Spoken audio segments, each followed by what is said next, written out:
চাঁদপুর শহরে আছি, এখন সকাল 6:30 বাজে।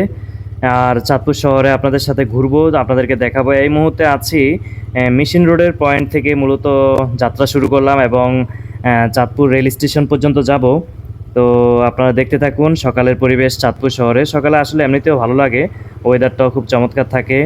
এখন হচ্ছে চিত্রলেখার মোড়ে আছি, 4 রাস্তার মোড়, যেখানে মাতৃবিডি স্কুল সংলগ্ন সায়াবানী মোড়।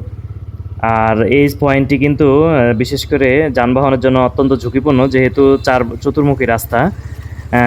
বাম পাশে দেখতে পাচ্ছেন মাতৃপিটি স্কুল, চাঁদপুরের অন্যতম প্রসিদ্ধ একটি স্কুল মেয়েদের জন্য। আর বাম পাশে রয়েছে লেক, যেটা অঙ্গীকার ভাস্কর্য রয়েছে, যেটার উপরে ডানে দেখতে পাচ্ছেন হাসান আলী হাই স্কুল মাঠ রয়েছে। সব কিছু মিলিয়ে সকালের পরিবেশটা চাঁদপুর শহরে এবং সব জায়গার জন্যই খুবই চমৎকার থাকে। কিন্তু যেহেতু মানুষ সব ঘুমিয়ে থাকে, আর আমরা মানুষরা জেগে উঠলেই তো পরিবেশ দূষণ শুরু করি, যানবাহন বেড়ে যায়, পরিবেশটা একটু অন্যরকম হয়ে যায় আর কি। যেটা মানুষরা ঘুমিয়ে থাকলে এই পরিবেশ সবচেয়ে ভালো থাকে। এখন দেখতে পাচ্ছেন কেন্দ্রীয় শহীদ মিনার চাঁদপুর শহরে যেটি রয়েছে। এখন হকার্স মার্কেটের অংশটিতে প্রবেশ করছি আমরা। তবে সকালবেলা যারা যানবাহন চালান, বিশেষ করে বাইক, হঠাৎ কিন্তু কুকুর রাস্তার এপাশ থেকে ওপাশে চলাচল করে বেশি। যেহেতু মানুষ কম থাকে, রাস্তায় কুকুরের সংখ্যা একটু বেশি থাকে।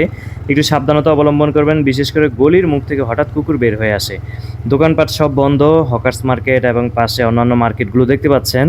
এবং চাঁদপুরের অন্যতম সুন্দর যে মসজিদ, বাইতুল আমিন জামে মসজিদের মিনার দেখতে পাচ্ছেন। সব কিছু মিলিয়ে সকালের যে দৃশ্যটি আপনাদেরকে দেখালাম, চাঁদপুরের চোখে আপনারা দেখতে পেলেন। সামনে কয়েকটি ঘোড়া দেখতে পাচ্ছি, ঘোড়াও আছে চাঁদপুরে। তাহলে এগুলো বড় স্টেশনে প্রায় সময় দেখি, তো এখন এগুলো হয়তো বা এদিকে চলে আসছে কয়েকটা, প্রায় 3টা ঘোড়া। এবং বাইতুল আমিন চত্বর যেটা দেখতে পাচ্ছেন,